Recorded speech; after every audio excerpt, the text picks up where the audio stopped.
राधे राधे मित्रों, आइए आज हम बात करते हैं कि कुंडली में दो विवाह के योग हैं या नहीं।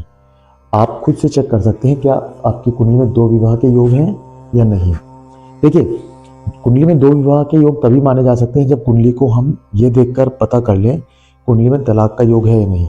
यदि कुंडली में तलाक का योग है तभी उसके बाद हम दूसरे विवाह के बारे में देखेंगे। पहले हमें पता करना होगा क्या कुंडली में तलाक का योग है या नहीं। तलाक का योग यदि है तभी हम दूसरे विवाह को देखेंगे। देखिए, कुंडली की बात करते हैं कि अगर कुंडली में तलाक देखना है कि तलाक होगा या नहीं, उसके लिए हमने इससे पहले एक वीडियो बनाई है। यदि उसके बाद हम देखते हैं कि विवाह दूसरा होगा या नहीं होगा तो हमें क्या देखना होगा। यदि कुंडली के किसी भी भाव में, ये अलग अलग भाव होते हैं, 1 2 3 4 5 6 7 8 9 10 11 12, कुल 12 भाव हैं। 12 भाव में यदि शुक्र और चंद्रमा की कहीं भी युति हो जाए, मान लेते हैं फॉर एग्जांपल के तौर पे यहाँ पे चंद्रमा और साथ में शुक्र की युति हो जाती है, दोनों एक साथ बैठ जाते हैं, तो निश्चित रूप से यह संकेत देता है कि दो विवाह के योग बनते हैं। यदि लग्नेश और सप्तमेश आपस में संबंध स्थापित कर दे, अब मान लेते हैं कि ये एक कुंभ लगन की कुंडली है।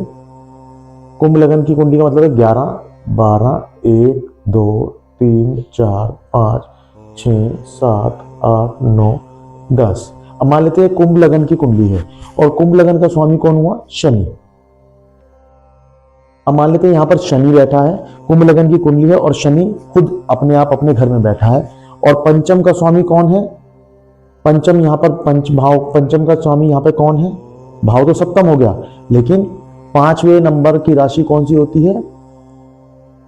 5वीं राशि का स्वामी होता है सूर्य। पंचम राशि होती है मेष, वृष, मिथुन, कर्क, सिंह, सिंह राशि, और सिंह राशि का स्वामी सूर्य। यदि शनि अपने घर में बैठा है और सूर्य अपने घर में बैठा है, लेकिन दोनों आमने सामने से या कोई युति बना रहे हो या आमने सामने से कोई एक साथ दृष्टि पड़ रही हो, या दोनों शनि और सूर्य एक साथ हो, क्योंकि लग्नेश हो गया हमारा शनि और सप्तमेश हो गया सूर्य। यदि दोनों एक साथ बैठे हो, यदि यहां पर सूर्य हो, सूर्य और शनि की युति हो, यहां पर सूर्य शनि की युति हो, आमने सामने दृष्टि सूर्य और शनि की हो, तो निश्चित रूप से हम कह सकते हैं कि दो विवाह के योग बनते हैं। इसके अलावा एक और कॉम्बिनेशन देखते हैं, सप्तमेश पर गुरु की दृष्टि ना हो। सप्तमेश, जो सप्तमेश है या सप्तम भाव है, सप्तम भाव हमारा कौन सा होता है? ये वाला भाव। यदि कहीं पर भी गुरु बैठा हुआ है और यहाँ पर दृष्टि डाले हुए, ये जो इसका स्वामी, सप्तम भाव का स्वामी जहां भी बैठा है उसके ऊपर यदि गुरु की दृष्टि नहीं है, तो निश्चित रूप से ये भी एक एड प्लस कर देते हैं, कॉम्बिनेशन बन जाता है कि कुंडली में दो विवाह के योग बन जाते हैं। और फिर कहते हैं कि दूसरे व सातवें घर में पाप ग्रह बैठे हों।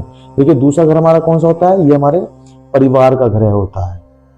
यहां से हम परिवार के बारे में देखते हैं, तो दूसरा घर हमारा परिवार का होता है और सातवां घर हमारा स्पाउस हाउस होता है, जिसको हम पत्नी का या पति का या पार्टनर हाउस बोलते हैं। ये हमारा सातवां भाव होता है। तो दूसरे भाव का और सातवें भाव का यहाँ पर अगर कोई पाप ग्रह बैठ जाते हैं, पाप ग्रह के बारे में हमने बताया था, राहु, केतु, सूर्य, शनि, मंगल, इन सबको पाप ग्रह के नाम से जाना जाता है। यदि यहाँ पर और यहाँ पर पाप ग्रह बैठ जाते हैं तो भी कुंडली में कहीं ना कहीं दो विवाह के योग बनते हैं।